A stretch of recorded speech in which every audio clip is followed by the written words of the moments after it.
Halo guys, balik lagi di channel Hamayu. Hari ini gua udah kedatangan tamu spesial nih. Weh, lama gua nunggu di sini sih. Dilalui ya. Gua udah kedatangan dosen ya. Dosen juga ya bang ya? Iya. Dosen nih. Mungkin banyak yang udah kenal karena beliau ini famous banget di dunia Instagram nih. Langsung aja bang, kita kenalan bang. Oke. Kenalin. Sebelum kita mulai, kenalin dulu siapa dan apa nih profesinya nih. Wih, kayaknya profesinya happy aja ya. Monggo bang. Ya, selamat sore sahabat Ilham Ayu ya kita sebut Iya, sahabat Ilham Ayu. Dan dengan nama gua Dedi, biasanya dikenal sebagai Travel by Dedi.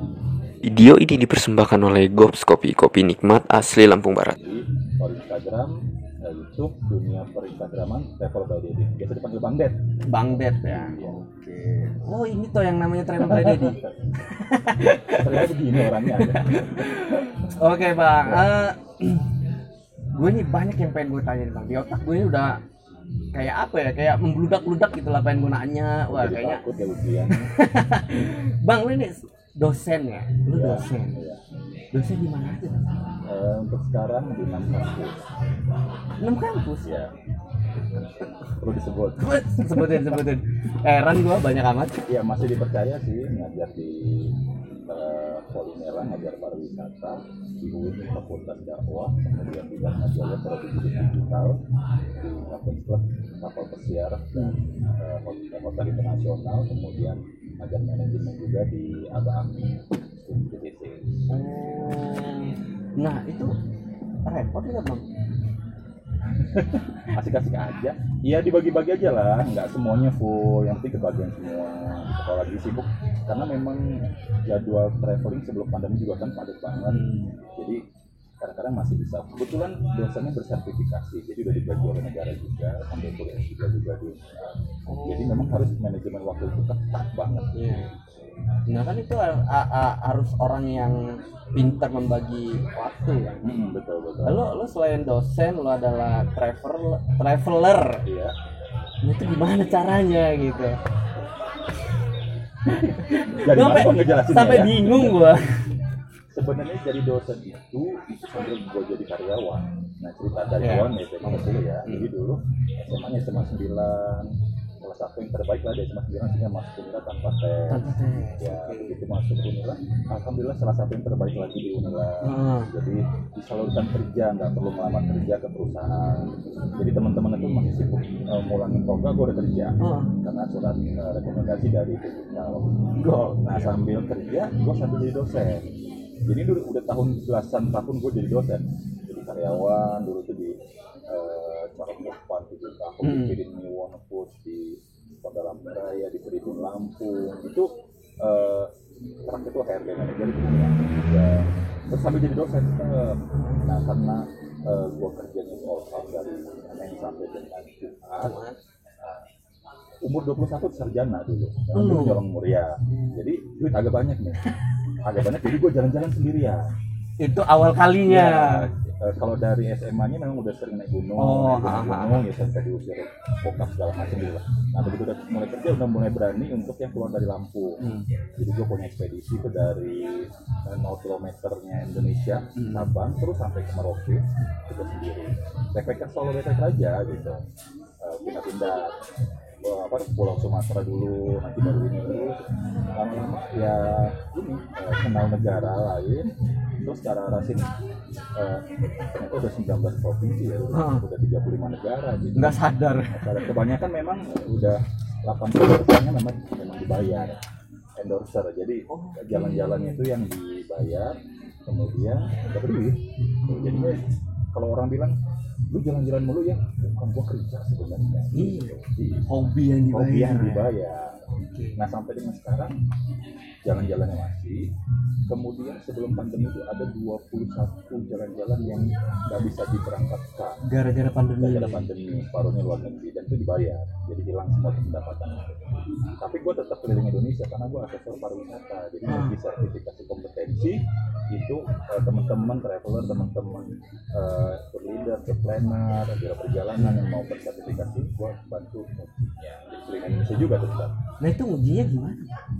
Kita melalui LSP, jadi memang Ada lembaganya. ada lembaganya khusus, jadi kita itu memang difasilitasi untuk semuanya memang difasilitasi dari penerbangan, transportasi, hotel. Maka di sana kita cuma nguji aja udah. Lulus apa nggak lulus itu urusan yang pesertanya, kita hanya nguji saja. Nah lu sekarang berarti lu jadi apa? Asesor pariwisata. Nah untuk mencapai titik itu. Untuk mencapai asesor pariwisata tuh judulnya dulu adalah gua jadi traveler dulu, ya jadi solo backpacker, kemudian jadi travel influencer, terus gue ikut ujian sertifikasi kompetensi semua bidang traveler, jadi tour leader, city tour, local guide, travel consultant, gue ikutin semua dan gue lulus, sehingga pada akhirnya gue direkomendasikan untuk, nah ini jadi gue dapat gratis nih, direkomendasikan untuk ikut pendidikan untuk menjadi asesor. Waktu itu di Palembang 1 minggu itu oleh Kementerian Pariwisata dan Ekonomi Kreatif. Setelah lulus baru dapat gelar asesor pariwisata itu untuk bisa bertugas menguji sertifikasi kompetensi teman-teman. Tunggu. Ini udah dalam banget nih pembahasannya. Lo kuliah jurusan apa? S1-nya hukum. Oke. S2-nya SDM. S3-nya sekarang marketing. Gak ada yang nyambung, gak ada yang linear. Nah itu dia. Tapi gue dapat sertifikasi dosen. Oke. Linearitas itu tidak dilihat dari SHMH gitu Yes. ya, tapi dilihat dari keilmuan yang kita miliki dan bagaimana kita bisa mengaplikasinya kepada. Nah kan tadi gue dengar lu pernah mau diusir bokap ya? Udah diusir beneran, Bor. Udah diusir? Sudah. Dulu. Jadi gue tuh kuliah di Unila. SMA itu udah sering naik gunung. Jadi kulit gue tuh hitam metalik, lo tau ya? Abu-abu monyet gitu. Jadi mungkin bokap gue tuh kesel kali ya. Iya. Gue nggak ada bukan pintu, disuruh pergi gitu. Jadi buat di depan teman, biasalah kita curhat. Iya. Gue kan nggak mau, gue kan nggak maling, apa gue diusir ya? Apa salahnya sih dengan naik gunung gitu kan? Dan ternyata setelah gue pikir-pikir, sebenarnya bokap itu nggak mau aja gue tuh buang-buang waktu sia-sia. Akhirnya gue berpikir, oke deh, teman-teman tuh kumpul yuk kita buat something yang berguna. Kita jangan hanya jalan-jalan tapi kita ngasih duit. Yuk kita punya targetan untuk bawa bule-bule yang datang ke Lampung, kita antar kemana saja mereka mau. Jadi kita kursus bahasa Inggris, kursus bahasa Prancis dulu. Belum ada tuh guru-guru natif bahasa Arab kita cari kan. Setelah itu kita jadi guide, kita jadi leader. Jadi bule-bule yang datang tuh kita bawa ke hutan ini segala macam. Dapat duit, keren kebuka. Jalan-jalan kemarin ke hutan. Baru dari situ udah nggak pernah dibahas lagi. Lo bisa gue simpulin lo ini adalah walaupun lo seneng jalan-jalan ya, tapi otak lo adalah otak bisnis. Hanya ingin mengisi masa muda dengan cara kreatif aja. Tapi akhirnya bokap nerima lo. Nerima pada akhirnya ya gimana, gua setiap gua ke gunung ke hutan gua bawa duit, kadang bawa dolar loh, banyak gitu. Nggak bisa kepikiran lo tiap mau kemana-mana lo harus menghasilkan duit. Lo kepikiran gitu nggak sih? Waktu awal itu jadi guide tour, kadang-kadang hanya dibayar nasi bungkus. Pernah. Sering, terus nggak dibayar juga. Tapi kan memang udah passion, hobi. Hobinya memang jalan. Ya jalan aja udah seneng sebenarnya. Lagi dibayar. Benar. Kalau sekarang ya udah profesional lah. Udah ada hitung-hitungannya kenceng tuh. Kalau keluar negeri sekian, kalau ke dalam negeri sekian.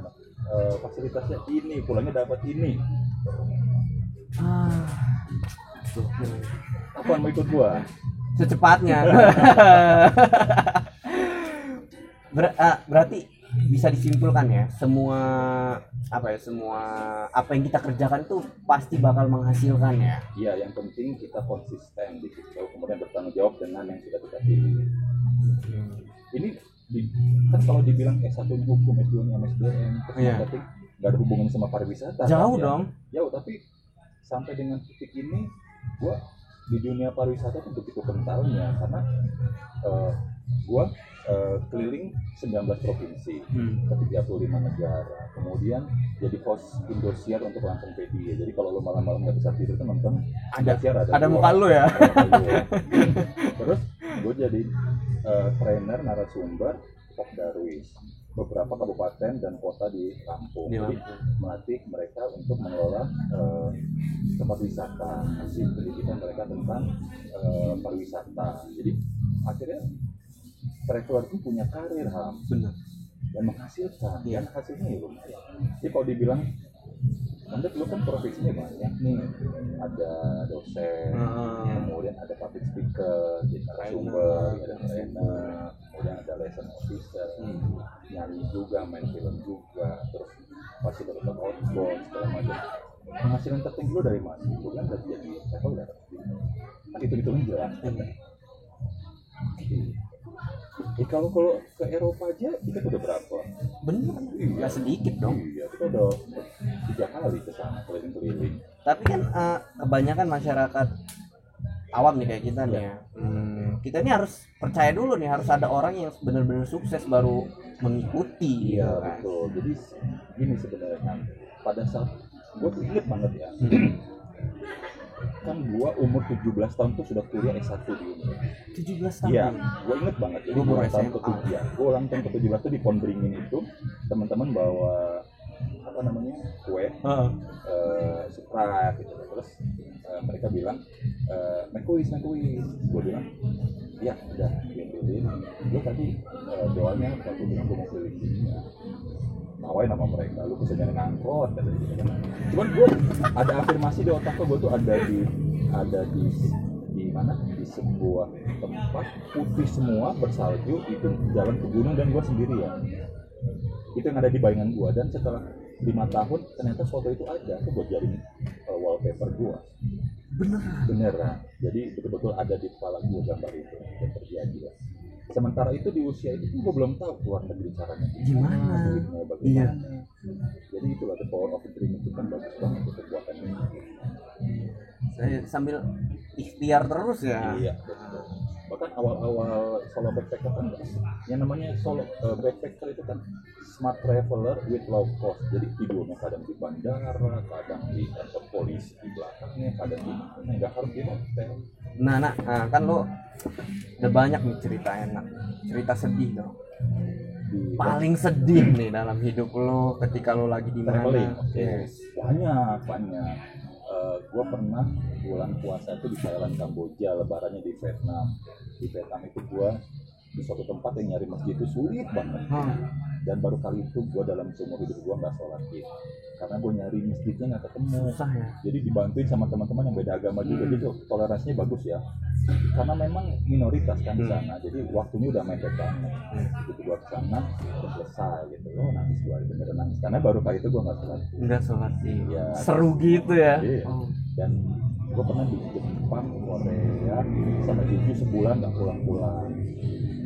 Terus pernah hampir mati kedinginan juga waktu ada badai salju itu. Terus banyak lah ceritanya, unik loh memang. Iya.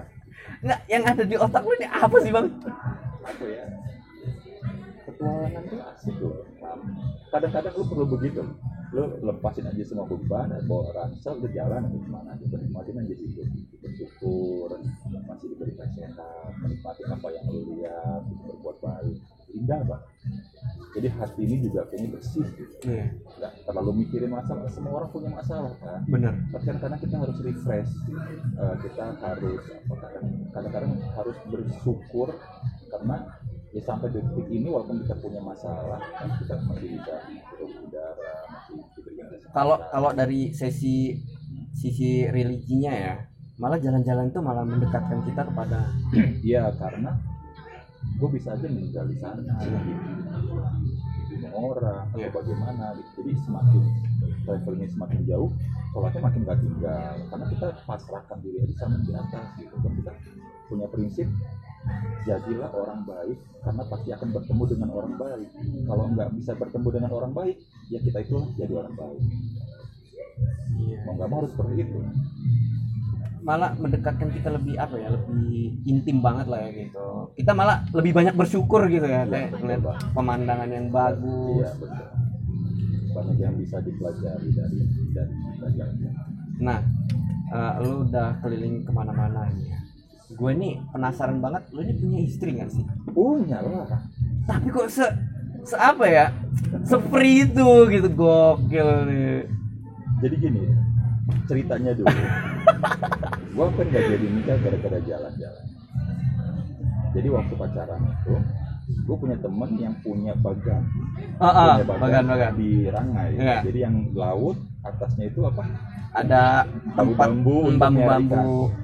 Gue kan jiwanya petualang. Jadi bentar lagi kita panen. Udah gue kesana, gue 3 hari nggak pulang. Jadi makan, mandi, minum, tidur di bagan tuh. Kulit pun nggak karu-karuan. Gini gue bagus karena memang udah perawatan. Iya. Terus ditelepon sulit, gitu kan. Ini namanya perempuan ya, masih butuh perhatian. Apalagi mau nikah. Akhirnya begitu bisa di telepon, ada sinyal lagi bagus. Marah-marah. Gue speaker, marah-marah. Yang ngedenger tuh nelayan-nelayan. Intinya tuh gini, udah kalau egois gitu udah kita tak terjadi aja segala macam gitu. Gue cuekin aja lah. Gue pulang, gue kunjungi segala macam, gue akhirin. Terus gue juga emosi, masih muda. Iya benar. Ya udah memang gue begini apa adanya. Kalau memang nggak suka gue terus jalan-jalan, ya udah kita mungkin belum terlalu jauh, putus aja. Ya nggak gitu, maksudnya kan kalau sudah dekat ini nggak boleh gini kan, ada tsunami benar. Terus gini, terus kita buat perjanjian. Ya sudah, ini kan kita mau nikah. Bisa nggak jalan-jalan dulu sampai nikah, sampai hamil, punya anak. Jadi aku tuh mau diurusin dulu, pokoknya dimanja-manja, diurusin semaksimal mungkin. Terus gue bilang, tapi kalau sudah selesai perjanjian ini boleh nggak? Boleh, kata terserah. Berarti lo libur dong? Bener, jadi gue dari pas mau nikah, kemudian sampai ambil anak pertama, sampai lahir gue nggak kemana-mana, ngurusin dia aja. Gue seketat itu disiplinnya. Memang gue karena sudah janji ya? Sudah dipercaya. Terus sudah selesai, punya anak. Gue malah nggak mau kemana-mana karena ada mainan baru. Anak kecil kan iya, baik kan, lagi lucu-lucunya ya. Ngomong segala macam. Terus begitu sudah mulai bisa ditinggalin gitu, udah boleh nggak? Oh boleh. Udah gue pergi lagi. Malah dipackingin sama dia gitu kan ya. Kadang-kadang mulai lulu dia. Iya. Terus apalagi udah ke arah situ, setiap pulang kan bawa duit. Iya. Kalau gue nggak pergi, iya emang gitu. Kan udah tahu deh. Ada duitnya. Perjanjian satu, gue boleh kemana aja asal ngatain di dia. Oke. Rata-rata itu. Semua pendapatan kalau bisa. Jadi kalau gue mau kemana, mau ke Eropa, mau ke ini, oh iya ini bisa cash gitu. Udah gitu aja atur dia. Sesimpel itu ya, memang dasar wadon. Tapi dengan cara seperti itu ya jadi unik ya. Jadi acuan lah ya buat kita ya. Jepang. Dan itu ada transferan dari vendor yang jalan-jalan ke Indonesia. Oh sudah terima aman. Udah. Jadi nggak nanya lu lagi apa gitu. Nggak lagi, udah anak udah gede gitu kan. Dasar. Iya. Terus dia pengen juga jalan-jalan. Gua ajak backpackeran waktu itu ke Malaysia. Dia betul ke Malaysia, Kuala Lumpur ya. Dia kan berhijab. Jadi pesawat itu jam 4 subuh. Kita nyampe jam 11. Yuk kita pesawatnya jam 11 subuh, kita tidur dulu. Dia udah bawa tas RT itu kan. Mau kemana? Enggak lah. Kamu tidur di mana? Di sini di bandara, bersin pakai putih, pakai jaket. Ya Allah, kata dia. Kaget ya, kerjaan suami gua kayak gini ternyata. Berhijab, risih dong, zaman begini lah. Oh, dari situ nggak pernah mau ikut lagi dia kalau backpackeran. Walaupun kemana? Nggak mau, karena kan ya backpackeran tidur di mana-mana gua dong. Benar. Kalau ada tempat tidur di bandara gua tidur, nggak mungkin di hotel. Ngapain bayar kalau ada yang gratis? Kecuali jalan-jalan yang ada wisata belanjanya. Iya. Ke Eropa itu kayak gitu baru dia mau berangkat. Kalau yang backpackeran aman, jadi pertahanan punya istri nggak punya. Satu. Ya karena gue liat lu free banget gitu ya. Jadinya kayak hebat amat sih orang ini. Entah kalau punya istri berarti mengkondisikan istrinya. Iya, tapi istri yang udah gua ajak awal-awal tuh ke Singapura 4 kali dalam setahun. Ke Madrid dia ikut, ke Spanyol ikut, Barcelona ikut, ke Belanda dia ikut, keliling Eropa 2 kali tuh dia ikut, Malaysia ikut, Hong Kong, Macau dia ikut. Tapi setelah Kararas ini nggak terlalu excited lagi dia karena mungkin udah punya anak ya. Iya, karena udah ada yang harus diurusin gitu. Terus ngelihat ngelihat petualang gue tuh kan kayak oh itu orang gila kata dia gitu kan, maksudnya yang bawa tas berapa liter, nggak makan, nggak mandi, kadang nggak apa kan, dia perempuan risih kayak gitu. Iya. Udah di rumah aja lah, yang penting duitnya sih aman. Semoga istri gua nggak denger ya. Tapi harus ikut dulu tuh biar ngerasain. Bener. Kalau nggak diajak kan nanti Ngedumel dia. iya, ajak dulu, udah tahu oh kayak gini, mau ikut lagi, jangan, udah, duit aja sini gitu. Oke. Wah, gokil nih. Lo apa sih yang jadi acuan lo harus jadi travel gitu bang, traveler gitu? Harusnya kan ada yang lain gitu. Kenapa harus jadi traveler? Sebenarnya yang dijulukin traveler itu netizen ya, bukan gua Oh. sebenarnya. Gua pun bermain Instagram itu baru 2 Juni 2017 sebenarnya. Baru ya 2017. Terus begitu main Instagram kebetulan ramai dan organik, jadi cepet tumbuh. Cepet ya kalau organik. Dan followernya juga aktif. Dan kebetulan gue nggak nyari follower, nyarinya teman. Pikir gue gini, kalau gue jalan-jalan ke seluruh Indonesia gue dapat minat ada temen gitu. Dan ternyata terbukti nih, sampai dengan sekarang pun gue kalau kemana-mana itu, contoh kemarin gue ke sendirian Jogja, Magelang, Purbalingga, Purwakarta, itu teman-teman udah ngantri, bang mampir gitu. Jadi Saking excited. iya, jadi cari saudara sebanyak-banyaknya, cari teman sebanyak-banyaknya. Dan alhamdulillah yang gue dapetin di sini adalah menjadi seorang traveler itu, pertama satu, wawasan kita bertambah, bersyukur kepada Allah bertambah, kemudian saudara nambah, income nambah. Jadi, dengan menjadi seorang traveler, gue terpilih menjadi brand ambassador 10 brand sampai dengan sekarang. 10 brand. Iya, kalau nggak jadi traveler, siapa yang mau pakai gua? Brand-brand besar lagi. Ini, di Lampung, ada Pramitra Biolek, ada batikan, ada baju-baju sport olahraga, ada banyak. Kan untuk menjadi elu yang sekarang ini nggak mudah. Iya betul, butuh proses. Jadi kalau orang lihat udah jadi mana, udah ke 35 negara, udah ke tapi dia kan nggak lihat dulu gua awalnya. Teman-teman gue banyak traveler juga, tapi rata-rata kuliahnya teman-teman tuh nggak selesai, berantakan segala macam. Artinya kan apa? Mereka waktu itu kan nggak bisa memanage dengan sangat ketat antara kuliah sama jalan-jalan. Lu kebayang nggak dulu kuliah gua tetap menjadi yang terbaik, sementara gua jalan-jalan juga. Berarti lo orang pinter nggak sih? Ya, nggak tahu juga ya, mungkin Allah yang beri. Artinya kan gua berjuang di situ. Gitu. Jadi jalan-jalan kemana gitu, gue tetap bawa buku gitu baca, ngerjain tugas. Kemarin aja jalan-jalan kemana gitu bawa laptop, habis foto-foto juga macam ngerjain tugas lagi, seketat itulah, tapi dinikmatin aja. Susah, lu ini sampai susah ngomong gua. Lu ini lahir dari keluarga yang mapan apa kayak mana pak? Gua berasal dari keluarga yang sangat sederhana, yang memang tidak berpendidikan tinggi.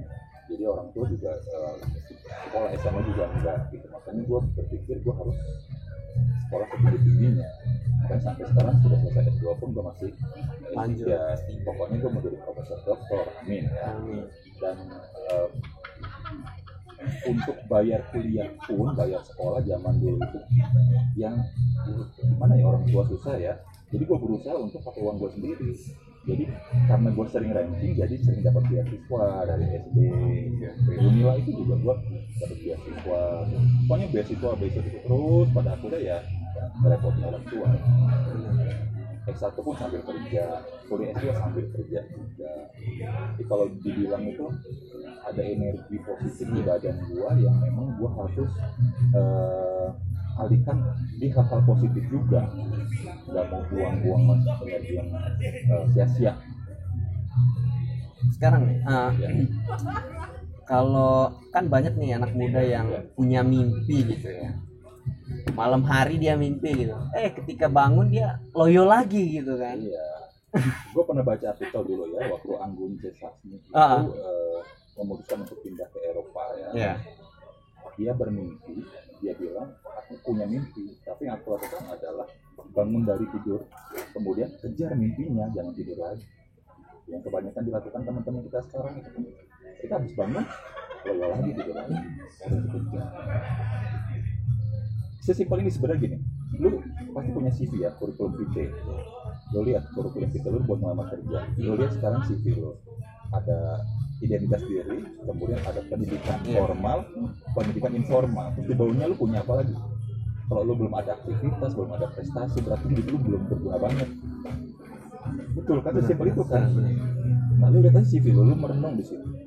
Oh gila, gue nggak ada. Selama ini gue kemana aja ya sampai CV kosong seperti ini. Jangan mikirin tentang orang lah ya. Iya, dan introspeksi kita aja ya. fokus kepada solusi dan kepada kendala. Ini contoh nih, di masa pandemi kemarin kan 21 trip gua, 21 jalan-jalan gua ke tempat jalan. Stres kan gua, dalam arti kata biasa berpetualang, diikat, tapi tetap harus mengikuti aturan pemerintah. Mikir apa? Akhirnya apa? Tetap berkreativitas apa? Buat film kita yang Ayu Dia dan Jalan Pulangnya tayang di bioskop. Udah 27 hari di bioskop kemarin masa pandemi itu. Hari pertama gala premier itu pecah rekor sebagai film yang paling banyak ditonton se-Indonesia di Jaringan CGV. Ini masuk Festival Film Indonesia. Doain ya teman-teman. Amin. Vote di Festival Film Indonesia, pilih film Ayu Dia dan Jalan Pulangnya. Nah, terus ini masuk lagi Festival Film Wartawan. Artinya gini, anak kampung buat film menembus industri nasional itu kan belum ada. Kita bisa ternyata dengan segala kelebihan dan kekurangannya ya, dengan gua sebagai pemain dan teman-teman yang nggak ada dibayar sedikit pun, karena memang kita betul-betul mau berkarya. Terus sudah selesai, pandemi belum selesai. Buat film yang kedua, Hikayat Pendekar Hakon, mengangkat budaya silat Lampung. Ya, tapi di situ kita sudah mulai dibayar profesional karena memang sudah ada budgetnya. Insya Allah tayang lah tahun depan. Ini setiap tahun itu ada film-film terus. Nah, film bioskop tutup nih gara-gara PSBB. Mikir lagi gua, ini harus berkreativitas apa ya? Akhirnya apa? Akhirnya ya udah, gua menunjukin single perdana. Apa tuh? Iya, udah sering gua denger ini. Lagunya udah ada di Spotify, di TikTok, di IG Story. Mantap. Apa bang? Judulnya apa? Judulnya Kisah Ini, tapi nama gue jadi Dedi Davi di situ. Davi itu artinya petualang. Kalau pakai nama Travel by Dedi sudah nggak bisa lagi, terlalu kuat personal branding. Dan pada saat proses pembuatan lagu itu pun itu di masa pandemi semua. Iya, betul-betul di masa pandemi. Jadi gue kan bukan penyanyi basicnya, gue traveler, tapi gue pelari naik gunung, nafas gue kuat. Tapi kan gue bukan penyanyi, latihan sambil lari, sambil nyanyi, latihan suara itu. Terus rekaman juga belum sempurna, coba lagi. Ngeliat kegigihan gue tuh banyak yang support. Dari teman-teman ada yang support. Kayak kemarin ada yang support kaos dari Malfoy Production, bagi-bagi giveaway sudah. Tadi suruh dia tuh mau support billboard 4x8 meter di jalan raya ada. Terus lagunya yang diciptakan oleh Adi Juna Senko ID ini memang universal dia. Lagunya itu bisa menyentuh semua kalangan ya. Kemarin juga di TikTok juga cukup populer, di Spotify juga rilis populer. Ya pelan-pelan lah. Kalau penyanyi baru merilis, terus yang penting punya karya. Iya benar-benar. Ngedenger ada di Spotify, di TikTok. Udah ini banget ya gitu ya. Lu berarti ini selain apa ya? Selain pemikir ini orangnya yang produktif banget ya. Enggak kayaknya bisa gue bilang gini, enggak ada satu halangan pun yang bisa menghalangi lo gitu, kecuali maut ya. Iya betul, kecuali gue sendiri juga gitu. Ya kadang-kadang musuh terbesar adalah diri sendiri kan. Benar. Dari dulu memang dibiasakan dalam setiap hari itu harus ada hal yang dikerjakan yang positif. Gak boleh rebahan, walaupun rebahan seharian harus ngedit video gue minimal. Kan gue YouTubers juga. YouTubers itu kan memang organik dalam arti kata, hari ini gue gak ada kegiatan nih, oke deh gue rebahan aja. Tapi nggak mau gue, hari ini gue ngedit 5 video minimal, upload.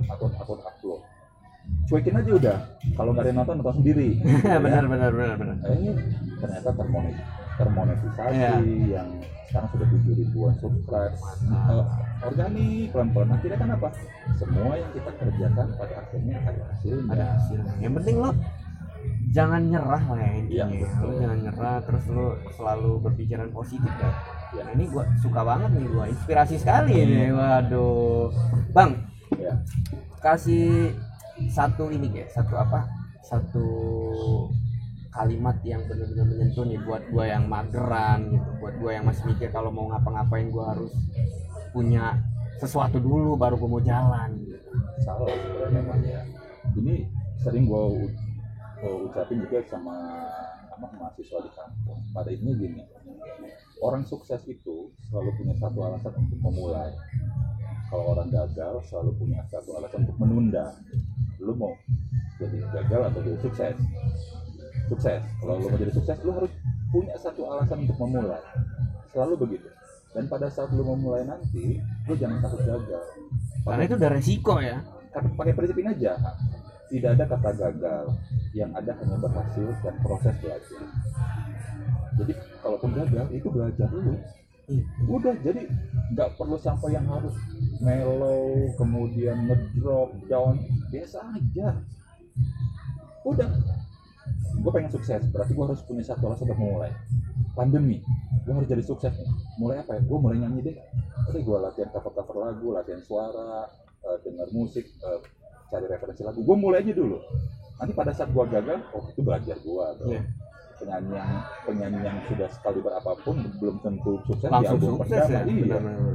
Terus kenapa harus malu, kenapa harus takut? Itu belajar kan perlu jatuh. Iya, jadi jangan terlalu banyak berpikir dulu yang tinggi-tinggi. Jalani saja dulu, learning by doing. Kalau gagal, belajar. Yang penting yang kita lakukan positif. Tapi banyak yang apa ya, kayak termasuk gua anak-anak muda gitu kan, gua kayak mau mulai bisnis gitu, gua langsung mikirnya gini, waduh nggak ada modal nih gua. Padahal modal itu bukan hanya sekedar duit ya. Lu bisa ngomong tuh modal. Iya. Sekarang gini, kalau kita bilang kita nggak punya modal itu Salah ya. salah besar. Kita ngaca, lihat kita bernafas, kita hidup, kita sehat, itu adalah sebuah modal. Sebenarnya yang perlu dicari adalah potensi diri. Iya. Setiap orang itu diciptakan tuh dengan potensi diri masing-masing. Hanya terkadang mereka nggak tahu potensinya itu di mana. Makanya perlu diasah, perlu digali. Kalau perlu kolaborasi. Contoh kayak gini, gua ketemu lo hobinya apa? Udah, kita kolaborasi. Nah, jadi ntar saling angkat, kemudian saling berdiskusi, ketemu dengan hal-hal baru positif, akhirnya maju bareng gitu. Kalau cuma ngurung diri di kamar aja, ngeluh dengan segala kelemahan diri, nggak bisa. Berminasi. Iya. Semua orang tuh punya potensi menurut Iya. gua. Siapapun punya potensi. Hanya kadang-kadang dia nggak merasa dia punya potensi. Hanya perlu diasah, diajak, kolaborasi. Yang ada dia minder terus gitu. Gua dulu kuliah di Uni aja, baju gua cuman 2, celana gua 1. Gua ingat banget waktu itu. Jadi Minder banget gua zaman dulu. Cuman gua mikir, kalau gua minder gua nggak punya teman. Cuman udah bodo amat, gaul-gaul aja gitu. kadang sikap cuek itu perlu kita terapin juga ya. Iya, untuk hal yang positif. Iya. Iya. Contoh, gua kan dulu ngekos juga segala macam. Ya sering juga lah kelaparan nggak makan. Kan sampai dulu kita lagi makan pakai apa? Pakai ayam bubuk, Royco loh boy. Jangan dulu ya kan ya. Kalau kita bicara mereka kan, ada nggak karuan lah. Cuman dia dibawa happy aja udah. Semua orang juga punya masalah. Gue lihat juga orang-orang yang berkecukupan, rumahnya besar juga Ada masalahnya. juga. Bener. Berat. Hidup kita itu terlalu indah kalau hanya untuk diisi mengeluh. Benar. Masa muda itu nggak terulang, bisa dengan indah-indah. Dan yang paling penting ini, kalau kitanya berpikirnya sehat, senyum, bersyukur, imun kuat, tubuh sehat. Bisa lawan corona loh. Iya. Gue ini kemana-mana keliling Indonesia, Nah. di WhatsApp itu orang ngering ngeliat gue. Bang, lu tuh kadang pagi di hutan, sore di laut, malam di gunung, belum di kampus, lu nggak takut corona segala macam? insya Allah lah mudah-mudahan. Ya, sampai sekarang Tapi ada nggak yang takut sama lu untuk ketemu lu gitu? enggak, karena kan gue brand ambassador Iya. Peran Mitra Biolef ya, jadi gue setiap bulan lebih itu aman ya. setiap bulan gue diambil Harus, darahnya, swab. swab, kemudian jantung, urin, ginjal, paru-paru semua gue bersih. Karena gue juga nggak ngerokok kan, Iya. gue nggak ngerokok, nggak nyentuh. Gue juga pendonor darah tetap sukarela, udah yang 50 mungkin ya. Jadi memang sehat, dalam arti kata ya sehat banget sih. Jadi hidup lu ini penuh dengan kata produktif ya. Insya Allah mudah-mudahan. Gokil. Nah untuk mencapai ini bang, untuk mencapai lu bisa dapat 10 ambasador ya, Brand ambassador. brand ya. ambassador ini kan apa sih yang harus lu lakuin dulu pertama kali? Lu pernah nggak mikir nanti ketika gue udah besar nih, gue cari yang brand besar deh, bagus deh. Sebenarnya gue malah nggak nyari ya, mereka itu yang merangkul gitu.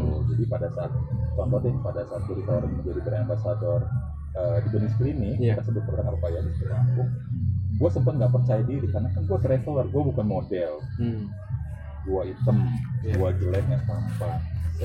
Sepengetahuan gue kalau jadi brand ambassador itu Harus minimal dia sudah. model, putih dan segala macam gitu kan. Iya. Terus dia bilang ya karena perusahaan manajemen itu sudah mensurvei, sudah meminta karyawan juga untuk cari kira-kira yang paling cocok untuk menjadi brand ambassador kita itu siapa orang. Karena brand ambassador itu kompleks ya dia ya, harus bisa bawain produknya, harus punya citra diri yang positif, bisa berpromosi juga. Dan kita kan ada kontrak, ada nilai rupiahnya di situ.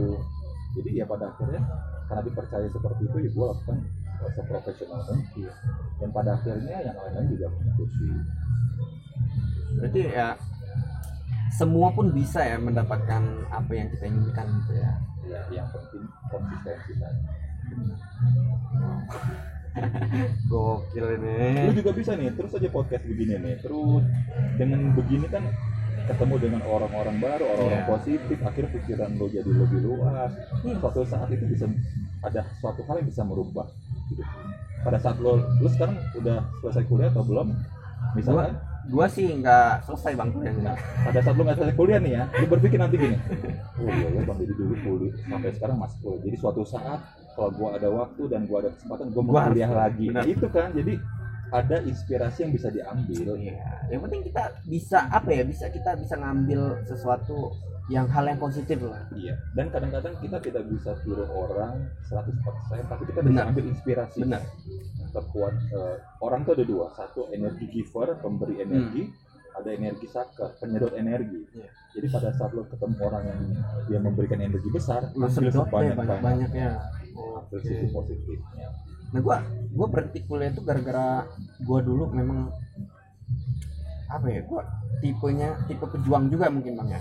Jadi gua kuliah, kerja, sama bisnis. Oke.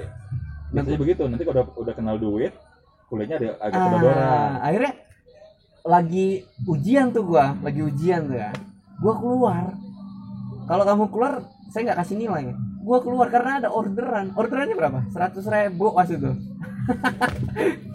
Tapi ya itu yang buat gua jadi gua berpikir keras lah. Gila, gua ninggalin kuliah gua demi uang 100.000 dulu. Akhirnya jadi jadi motivasi gua lah yang aduh, lu gila lu gitu. Pada saat itu mungkin lu merasa lu benar kali ya. Tapi lu kebayang nggak perasaan orang tua lu pada saat itu? Dan lu kebayang nggak pada saat anak lu seperti itu, lu pasti marah sama dia. Gitu kan. Tapi ya sudahlah, yang lalu biarlah berlalu.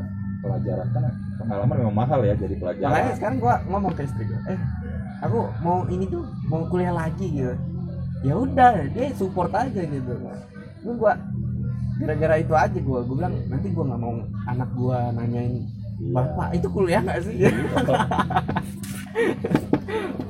Oke. Mungkin Masih bisa lah pelan-pelan nanti. Waktu yang tepat.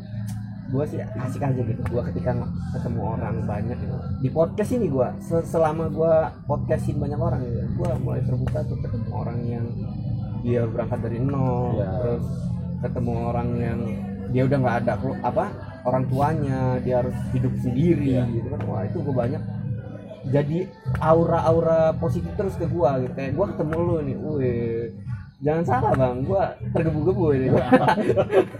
Amin. Pokoknya jangan ngeliat gua sekarang ya. Iya, benar. Ingat gua zaman dulunya. Benar.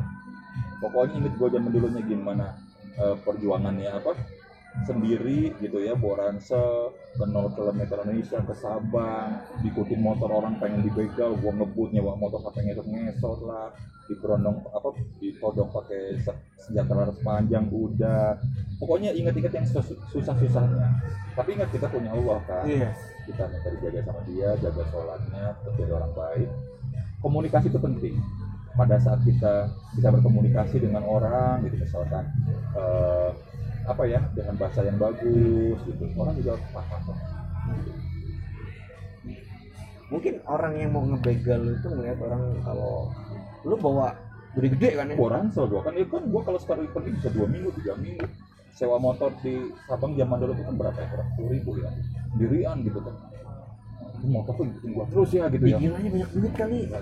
Ya, buat aja gua gitu. Itu ngeri loh sebenarnya kayak gitu kan, gua nggak punya siapa-siapa. Lu sendirian gitu. kan? Gua sendirian.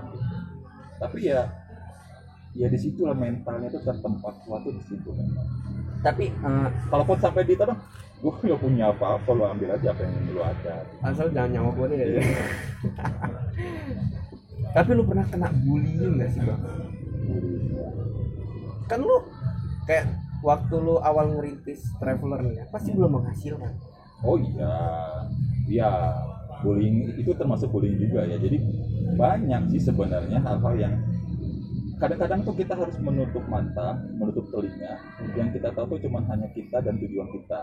Jadi pada saat gue jalan-jalan dulu banget itu sebelum pariwisata terblok sampai dengan sekarang, itu gue udah ke ujungnya Pulau Sumatera, ke Taman Nasional Bukit Barisan Selatan, ke Danau Menjudu. Jadi kalau bule-bule itu mau mana, dia nunjuk peta itu asal-asalan, sini gitu. Kepala gue mau pecah, kan di daerah mana? Kita ke kehutanan, nanyain daerah mana, lewat mana segala macam, ngurus izinnya. Ini saya mau ngeliat rumah gajah yang segede rumah tipe 21 itu. Ya kayak gitu kan. Lo harus ngerti Dan itu. gue harus paham kan. Dan pada saat pulang tuh udah pernah gue tuh pacet itu mungkin ada sekitar 30 di badan gua gitu ya, berdarah semua gitu. Orang tuh udah yang lupa ini sih kayak gini ya gitu, orang goblok gitu. Orang tuh mau gue bilangnya mana ya, guanya happy sih kayak gini. Udah dalam hati gua gini, nanti gua tunjukin bahwa ini bisa menghasilkan. Gua pulang tuh ya, gua pernah tuh ya jadi tour leader ke Bali waktu itu di bus gitu. Jadi supirnya nih gua, jadi panas gua di depan tuh kan, muka gua hitam sebelah. Ini yang ini putih, yang kena panas ini hitam gitu, gini banget ya. Apaan lo ini kata gue. Makanya orang tua lu gak setuju lu ya. Zaman dulu itu. Apalagi kan hitam metalik yang abu-abu monyet itu, kebayang nggak sih lo? Hitamnya kayak gitu. Ya ini mending ya karena udah. Mending ya karena udah. Dan orang tuh ya, lu capek-capek sekolah, kuliah gitu, naik gunung capek-capek. Dulu kan belum ada handphone zaman dulu ya. Benar. Turun lagi capek ngeletak buat apa? Maksudnya apa? Tujuannya apa gitu? Gak ada guna. Gitu. Nah mulai kan disitu gue berpikir, apa deh, anggap aja kalau orang menghina itu dia ngelemparin batunya gue susun, tinggi gue berdiri di atas batu itu. Kalau ngambilnya kita secara positif pasti bakal jadi apa ya, energi positif juga ke kita ya. Iya, pada intinya kalau lo punya hobi yang paling enak itu adalah hobi yang menghasilkan uang. Benar. Pada saat kita menjalani hobi kan kita kayak nggak kerja. Iya. Gue misalkan contoh, gue jalan-jalan ke Thailand, Kamboja, Vietnam 9 hari. Orang kan bilangnya jalan-jalan, karena gue kerja. Karena lo kerja. Ya karena gue udah passionnya di situ, gue happy. Sekarang job gue nambah lagi, hotel reviewer. Jadi gue keliling-keliling hotel-hotel kemarin tuh di Jakarta, hotel bintang 5 tuh, Grand Mercure Kemayoran, Grand Mercure Harmony. Kemarin baru di Emesia, hotel. Itu kan nge-review hotel. Nah itu kan orang gila ya liburan itu jalan-jalan enak banget. Mereka nggak tahu sebenarnya itu kerja. Tapi pada saat gue ngejalaninnya happy loh. Happy orang ini kerjanya dibayar gitu loh. Tapi dulunya kan angel. Angel dihina-hina orang juga. Jadi kalau lo punya hobi yang misalkan lo bermimpi untuk hobi lo biar dibayar juga, lo harus tahu caranya gimana gitu kan. Lo harus tahu caranya untuk biar lo dapat brand ambassador mungkin. Ya ujung-ujungnya lo nggak boleh menyerah lah sama mimpi lo. Jangan protes, nikmati proses. Bener. Jadi solo PPK itu kan suka gini. Apa? Iya, nebeng truk udah, nebeng mobil pisang, isnya karu-karuan udah. Tapi asik loh, Bor. Pokoknya malah kangen gua kayak gitu lagi. Kan sekarang udah nggak bisa nebeng, semua fasilitas udah VIP sekarang. Waduh, gile lu, Bor. Coba pengen juga Igo naik truk lagi, tidur di atas terpal itu, kayaknya seru banget. Tapi mungkin nanti lu bakal mau mengulangi lah ya. Oh harus ya. Perlu nostalgia gitu. Jadi kalau sekarang di undang-undang kayak acara-acara teman-teman pendaki, teman-teman traveler jadi guest star gitu. Jadi ceritanya itu betul-betul kayak dari hati karena udah rasain karena sendiri merasakan, kan. Ya. Beda sama yang dibuat-buat. Iya, betul. Ya, karena apa ya, kalau yang dimunculkan dari hati itu terasa bahagia gitu. Orang yang mendengarkan juga, wow. Kayak gua nih lagi ngedengerin ceritanya Bang Bet nih, kepikir-pikir gitu gua harus semangat terus gitu. Mulai aja lah dari yang deket-deket. Kalau misalnya ada teman-teman yang hobi traveling tuh, mulai aja dari jalan-jalan yang deket-deket. Kolaborasi, gue nggak sombong kok untuk kolaborasi. WhatsApp, ADM aja, bang mau kemana, ikut boleh atau bareng, ayo. Karena sampai dengan sekarang kan gue dosen dan asesor. Memang kewajiban gue adalah untuk merangkul banyak orang untuk mengangkat mereka supaya sukses juga. Influencer nggak boleh sombong, dia harus punya memberikan jalan kepada teman-teman yang lain untuk bisa naik juga. Itu baru dia dibilang berhasil. Andai semua influencernya kayak lu, Bang. Amin. Ya, Anda ya. Kayaknya tentram gitu. Karena mereka kan punya marketnya masing-masing ya. Apalagi teman-teman di saat PPKM, di saat COVID gini kan banyak sih UKM-UKM yang membutuhkan jasa bukan jasa ya. Membutuhkan sekali gandengan dari influencer. Gue pernah gitu. jadi pembicara di hotel waktu acara bareng Pak Gubernur sama Kadis Pariwisata. Jadi di front secara virtual Zoom juga sama offline juga, gue bilang sebagai influencer saya membuka diri untuk bisa membantu teman-teman UMKM. Kalau untuk saya nggak perlu dibayar, asalkan teman-teman pengen di masa pandemi ini pengen berjuang, pengen berhasil, struggle, ayo nggak apa-apa saya bantu. Gue bulan puasa kemarin nggak pernah masak. Jadi di rumah itu makanan ngalir banyak banget makanan. Gua review. Ada yang bang bayar berapa? Gua tahu banget waktu itu kan lagi PPKM lagi ancur-ancurnya ya. Jadi udah selesai bayar nggak apa-apa. Saya masih punya gaji, gue bilang. Udah kirim aja makanan, saya bantu review. Di status WhatsApp aja kan kontak nomor gue 7.000 udah lumayan tuh, belum di Instagramnya gitu. Udah senang banget mereka. Gara-gara sini ada kiriman lagi tapi sambil transfer, bang transfer aja loh, orang saya udah dapat untung. Ya sudah, kan kita nggak pernah masak, jadi sehari itu bisa dapat 4-5 makan. Jadi makanan itu tahu, ya review aja, bantuin teman-teman UMKM. Ya karena memang ya kalau kita nilai dari uangnya udah ada hitungan kan, udah ada price. Mungkin teman-teman juga belum tentu mau pakai nganter cuman bawa kerupuk apa gitu, mau ngasih duit 100.000, 300.000, udah lama buat mbak aja gitu. Mbak lebih butuh gitu, bukannya saya naruh rezeki, tapi untuk saat ini mbak lebih butuh. Insya Allah rezeki saya ada pakai, saya bantu aja Pak. Aduh, gua terasa bangkit kembali. Setiap ketemu tamu nih ya, gua terasanya kayak gue ini tercas lagi gitu. Makanya gua senang banget ngobrol-ngobrol sama orang-orang yang yang bisa memunculkan hawa positif lah. Oke, thank you, banyak banget Bang. Gue pengen nanya-nanya sama lu. Sequel kedua nanti ya. Jangan dibongkar di sini deh ya, karena nanti nggak seru lagi. Oke. Gua thank you banget lo udah mampir ke channel gua dan lo bisa sharing lah tentang motivasi nih ya ke kita semua. Dan jangan lupa untuk teman-teman juga ya, untuk gue simpulkan ya dari percakapan kita ini, kalau lu punya impian gitu, lu jangan pernah minder deh sama diri lu lawan dulu deh diri lu ya. Iya betul. Lu lawan dulu diri lu, kalau lu udah menang lawan diri lu, lu bisa gapai itu? Karena itu bakal tunduk ketika lu bisa nundukin diri lu. Kadang-kadang musuh terbesar tuh diri sendiri. Yes, benar. Oke. Bang, single lu apa tadi, Bang? Tolong promosi dulu dong di sini biar teman-teman tahu semua ya, nih. Jadi judulnya Kisah Ini, Dedi Davi. Lagunya itu menceritakan tentang hubungan yang tidak bersama lagi karena suatu keadaan jadi harus berpisah. Tapi berpisahnya itu secara positif sehingga mereka harus move on masing-masing dan menjalani kehidupan masing-masing, tapi menyimpan kenangan yang indah hanya dalam hati saja. Mantap. Bisa di-download di mana, Bang? Lagunya sudah ada di seluruh platform, di Spotify ada, TikTok ada ya? Di TikTok aja sudah ada.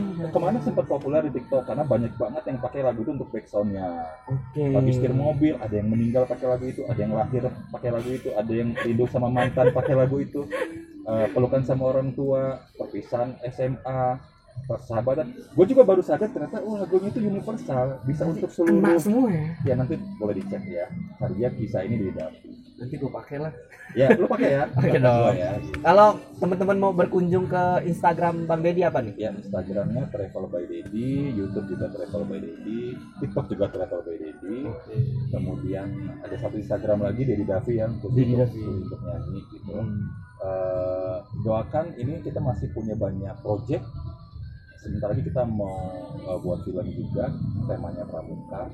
Ya karena pokoknya banyak sekali ide-ide di kepalanya memang harus dituangkan dituangkan walaupun masa pandemi insya Allah sudah mulai berakhir ya karena sudah tatap muka. Jadi teman-teman kalau lesu, lelah, mau nyerah, ingat saya di sini aja masih semangat terus. Bener. Oh iya, umur lu berapa, Bang? Umur gua udah tua banget, lu tebak umur gua berapa? Apa perlu kita giveaway? Dapat. Ya bisa tebak ya. Kalau gua nebak ya umur lu sekitar 47. Gila tua amat gua yang 47. Kalau dari pengalaman banyak banget gitu ya. Guys, tebak guys. Ntar gua kasih. Ya, benar tuh. Tebak ya. Tuh, Bang Dedi aja yang istilahnya sudah berumur gitu ya. Iya, udah tua banget gua loh. Masih semangat. Lahirnya gitu. bareng pohon asem belakang rumah. Waduh. Sampai sekarang masih semangat, apalagi lo yang masih muda dan punya potensi banyak. Iya, benar. Jangan ya lu boleh main game karena ada banyak yang sukses juga dari game. Iya, Lu boleh main bola karena banyak juga yang sukses dari pemain bola ya. Ya kalau kita bicara inspiring story, Alan Walker itu kan hobi main game juga ya. Tapi dia memakai smartphone untuk belajar buat lagu. Ya, IDF itu udah di-upload sama dia dan dia sukses menjadi miliarder muda ya kan. Usia 20 sudah jadi miliarder. Artinya kan pilihan hidup itu bisa dari mana saja. Iya, benar. Dia bukan berasal dari keluarga musisi, yang pernah belajar musik, kok bisa buat lagu bagus. Kan betul nggak? Benar. Nggak berasal dari keluarga musisi, nggak pernah kursus musik, tapi bisa buat lagu bagus. Belajar Dan dari mana? lagi. Dari YouTube belajar. Tuh, guys, banyak belajar. Banyak cara lu bisa belajar deh. Intinya itu ada di diri lu lah. Lu mau nongkrong mau kemana-mana ya terserah hidup lu ya. Yang penting lu bisa memaksimalkan itu deh. Lu bisa ada planning ke depannya. Jangan sampai jadi istilahnya sampah buat diri sendiri lah. Amin. Closing dong Bang, statement Bang. Buat kita semua deh. Oke, sahabat Ilham Ayu, ya kesuksesan itu kita yang kejar. Ya jadi kadang-kadang kita perlu jemput bola. Jangan nunggu, pokoknya jemput bola. Sekarang itu zamannya inovasi, kemudian juga adaptasi, juga kolaborasi. Kalau perlu kita kolaborasi. Tahu nomor WhatsApp saya, tahu Instagram saya, telepon aja, kita langsung jalan aja pokoknya kemana hal-hal yang positif. Itu aja, sesimpel itu aja udah. Mantul. Lo orangnya welcome banget ya. Welcome. Sip. Oke, jangan lupa like, share, and subscribe channelnya Ilham Ayu. Kalau lu juga mau dapat tutorial tentang produk ya, lu bisa follow TikTok gua di Ilham Ayu Official. Oke. Nanti kita live TikTok. Sip. Nah, itu gua bakal ngajakin Bang Dedi live TikTok. Jadi warga-warga TikTok tolong dong ya. follow TikToknya gua ya. Oke, gua Ilham Ayu, gua ngucapin terima kasih banget untuk Travel by Dedi udah mampir ke channel gua karena ini inspirasi banget ya. Oke.